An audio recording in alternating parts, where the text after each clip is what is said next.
welcome back. Welcome, everyone. All right, to another episode of Life with Keyne and Malcolm. Yeah. So you'll see throughout these podcasts that we are very similar in a lot of ways. Yes, we are. Very similar. So we left off the last time talking about how we met 26 years ago at Potter's House Ministries, where we both went to church. And now we're going to tell you more of how we became where we are today. Yes. So now fast forward to 25 years ago, or 25 years forward. And unfortunately or fortunately, we lost our bishop. And he was the pastor of the church at Potter's House Ministries and founder. And he died suddenly. And so we were reunited at his homegoing. Yes.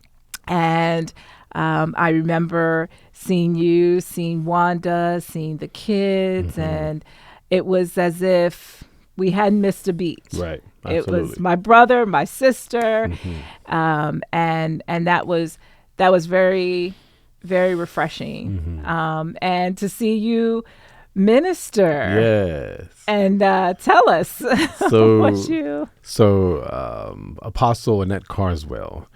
She approached me and several other folks to share different parts or facets of Bishop Carswell's life. And she had shared with me, look, we're pretty much like, we're sticking to this, to what she wrote out. And she's a great writer and storyteller. Yes, and so she was like, this is what we're going to do.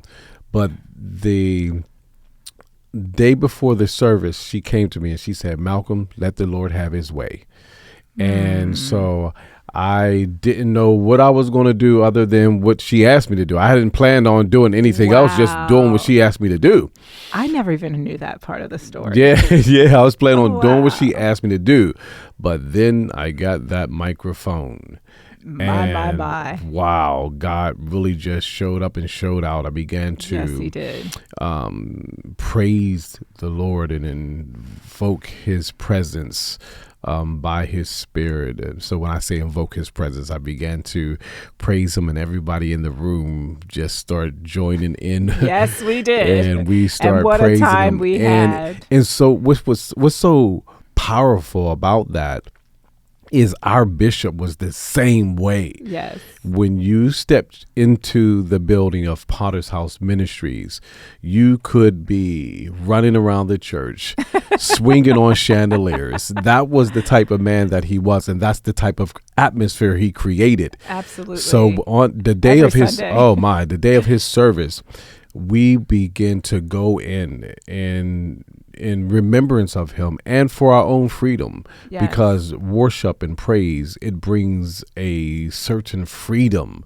It's just like when you're at a ballpark or a game and you're cheering on that team and you're free and you're just going, come on, let's go. It's very similar. It doesn't matter who's around you. It doesn't matter who's around you. Let it all out. You let it all out. Why not be that way, free in the house of God? And so we were free and ministering to him, and it was truly a blessing. It really was. And then we used to call ourselves, because the church was actually on 500 Camp Avenue, so we were the OGs of 500 Camp Avenue.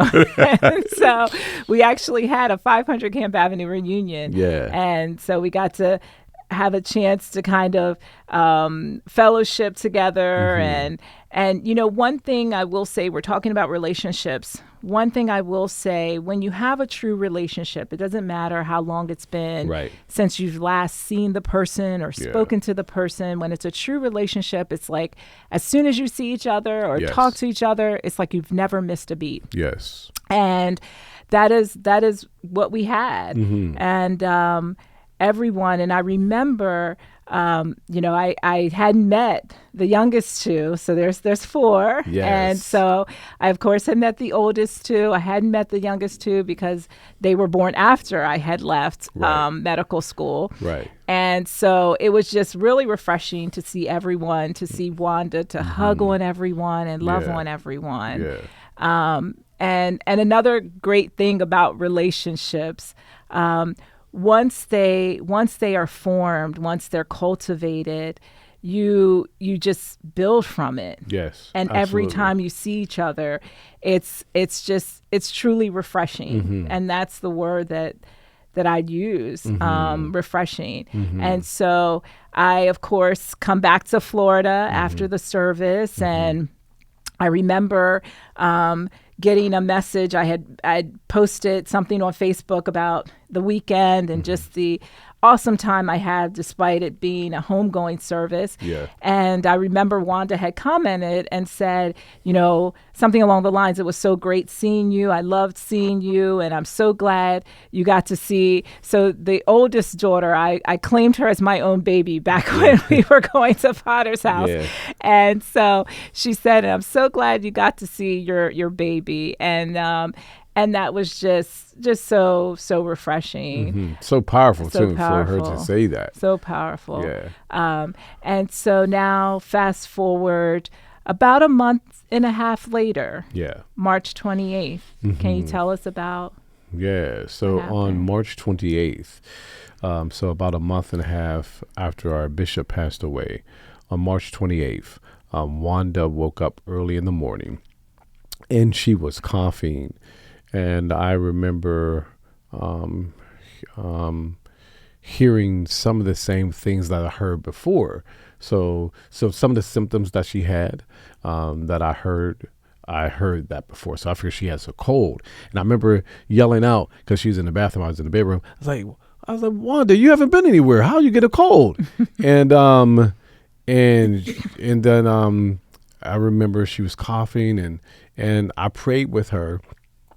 And she started feeling better. She was feeling better every time. It seemed like every time I began to pray, she was feeling better. But then she started coughing again. And then she started saying that she had some chest pain and back pain. But she came to me and she looked me in the eyes and said, I am not having a heart attack. Now, who says that? Right. I mean, I wasn't thinking that, but she came to me and she said, I am not having a heart attack. So I figured, okay, you have a cold. I'm going to Whole Foods. Whole Foods didn't pay us to say that, by the way. Yeah, they did not. But I said, I'm going to Whole Foods. I'm going to get some honey. And I'm going to make her some tea because we both love tea and honey. Any other plugs you want to put in there? What kind of honey was it? Oh, should we give them a? No, we're not going to do that. They're going to have to be a sponsor on the next one. So I was like, I'm going to get this honey. But then I realized, I got a virtual meeting coming up. And the virtual meeting was around 9:00 in the morning. And it was around, I guess, 8:20, something like that in the morning. I can't remember, but I know it was close to the time of the virtual meeting. So I said, if I go to Whole Foods, I'm not going to make it back for this virtual meeting. And I'm so glad I didn't go because as soon as I walked into the house, Wanda was in the bathroom and then she began to slump over.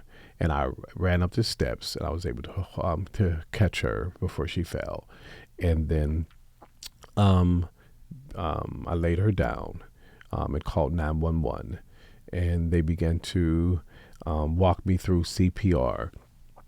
And I felt so inadequate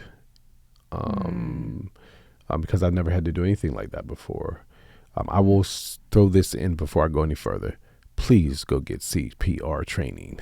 Absolutely. My gosh. That's so important. Yes, please. So important. I mean, I'm required Yes. to have CPR training as a Yes. physician, Yes. but that is a great point. And I Yes. think not to say, you did anything wrong, but one of the things I think that people don't realize is really how hard you have to compress. Like we see people doing it on TV, and we see people, doing it in movies and that sort of thing. But when you are really, truly doing CPR, you're going to hear some bones cracking. Our hearts are protected by our rib cage. And so in order to really compress the heart, you have to get through that. And so you will hear some cracking. And I think most people don't realize how deep you have to kind of go along the sternum there. And they feel like they're going to hurt the person. And that's exactly how I felt. I was afraid of hurting her. Right. I knew she was coming back. In my heart, in my mind, she was coming back. Right. And so I'm like, okay, I wanted to be intact when she come back, Right. And so I was afraid of doing something wrong or not doing something right. It was a difficult situation. I'm for sure. I'm sure. Yeah. So yes. Thank the Lord. After I called 911, shortly after the ambulance came, and then they tried to revive Wanda. But unfortunately, they were not able to revive her in the house. They weren't able to revive her, and she passed away at home. Now, were the kids there? The kids were there. Everyone was there except our oldest boy. Okay. Yep. Okay. So you were dealing with that too, I'm sure. Oh my! That's a lot. They were in the one of the bedrooms, and they were praying, and they were together. They did not come into the bathroom while I was performing CPR and things like that. They were in the bedroom.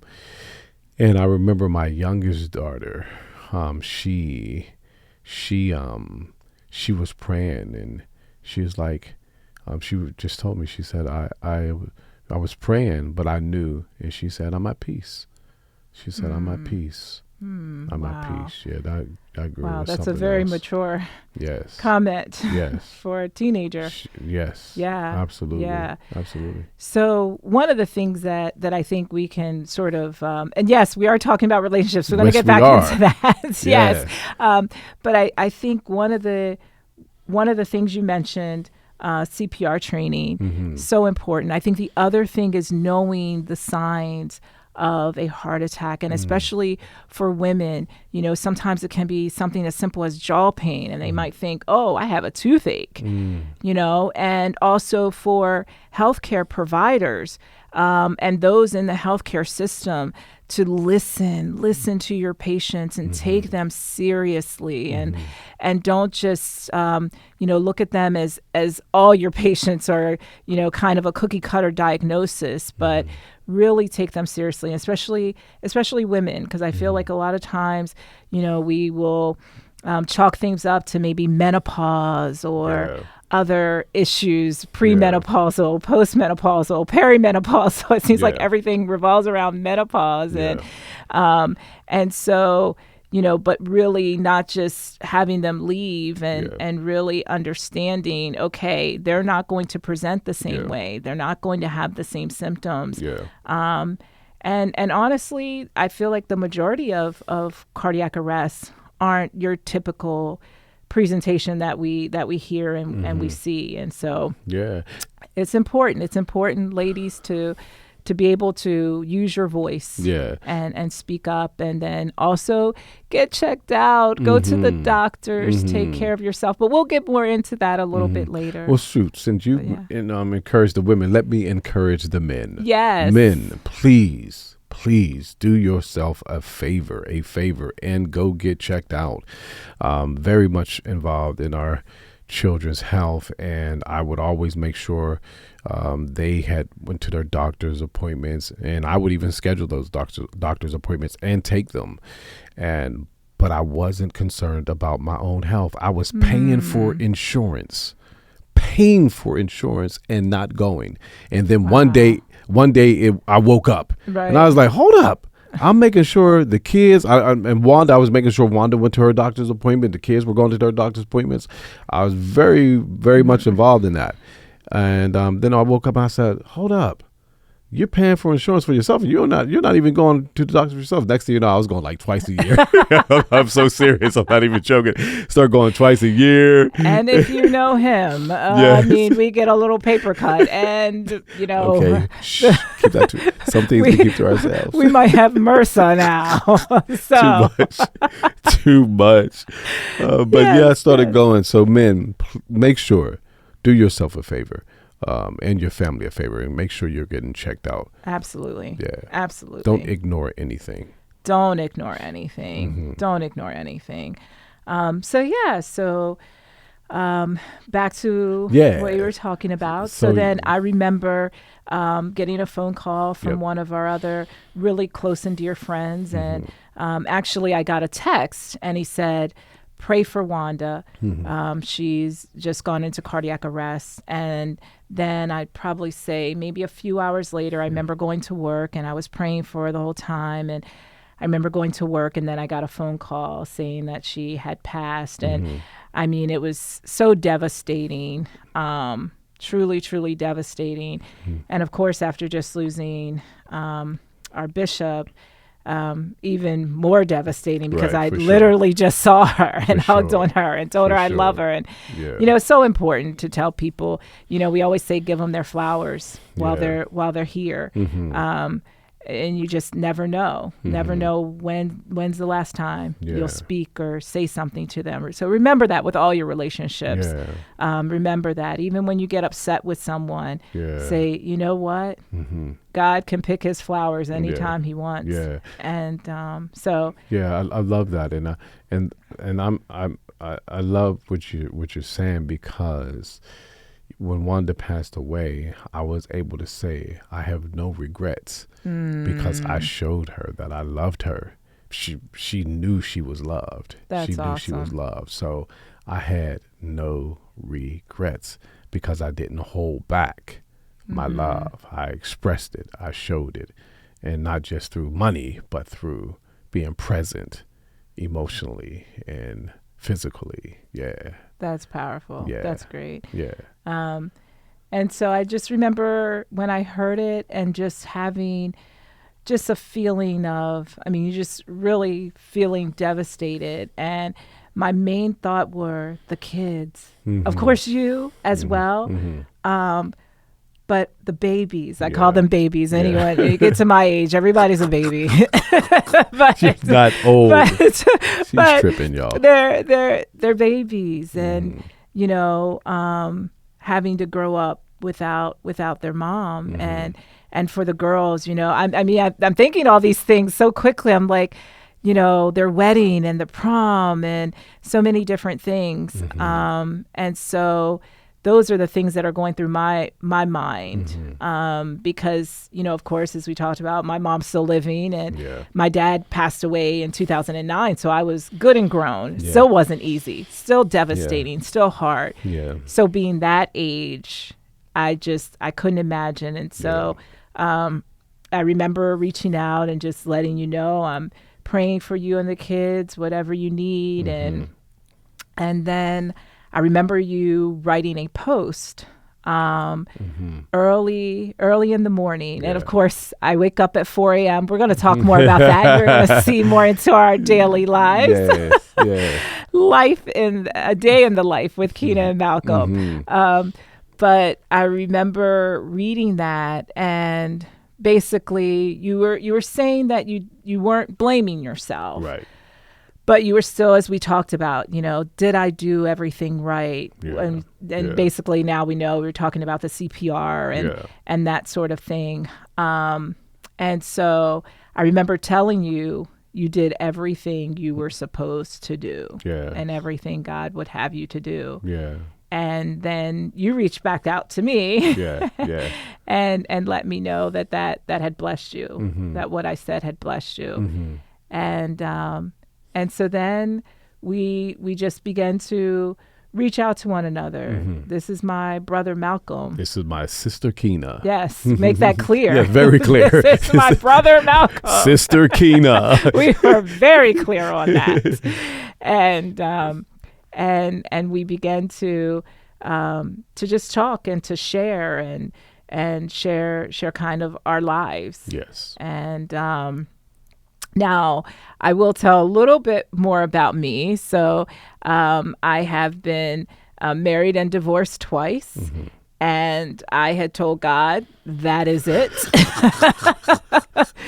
I will never do it again. Mm-hmm. And I said, Lord, Jesus will be my husband Mm-hmm. for life Mm-hmm. until you pick this flower, meaning me, or I go up with the rapture, whichever Mm-hmm. comes first. And I always Yeah. say I'm going up with the rapture. But, and now in the midst of me saying this, I can say now, I still had a desire, right, to have my Boaz, or the person that I am to be with forever. Mm-hmm. And so literally God spoke to me and had me write down all the qualities I would want in my forever person, my forever husband. Mm-hmm. And so November 2022, I wrote a list. And my lists contained 25 things of what I wanted this man to be. And I remember one time, and I didn't write it down at that time, but I remember one of my friends had said, well, Keyne, what would your perfect mate be? What would they look like? And I began to describe this mate. And she looks at me and she says, Keyne, that's you. I was like, oh, yeah, that is me. Well, okay, so I guess I want the male version of me. And she did that. She just started laughing. She's like, oh, my gosh. And as I looked over the list, of course, there were things specific to a man that I wanted. But a lot of it, there were qualities of me and who I am, and the giving and kind and thoughtful, respectful. And and so we began to talk. And we began to talk and more talk. And then God began to reveal to me, it's checking off every single thing. And literally, ladies, this man here checked off every single thing I had on my list. Every single thing? All 25. Wow. And still continues to check off all 25. Love that. He's proven itself to be true. Wow. You got to look at the actions. True Not that. just the words. For sure. There's action. Preach on that. And so at the same time as we began to talk and cultivate our relationship. Let me go back. Let's go back about the list I had to write. Well, we're going to go to your list. Okay, but go ahead. let me finish mine. I'm and then sorry, you're gonna... excuse me. Go ahead. So clearly we didn't practice this long enough. You're just interrupting. I was on a roll too. Where was I? Okay, go back.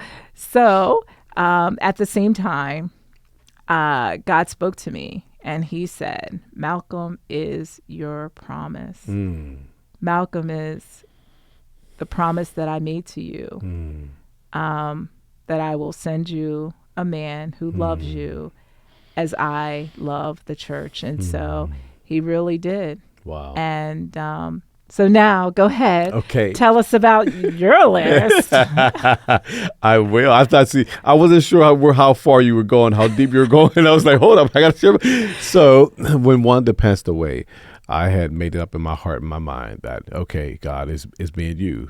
I'm good, because although I was married for 28 years and we had a good marriage, I was like, marriage is a lot of work. I was like, this is a lot of work.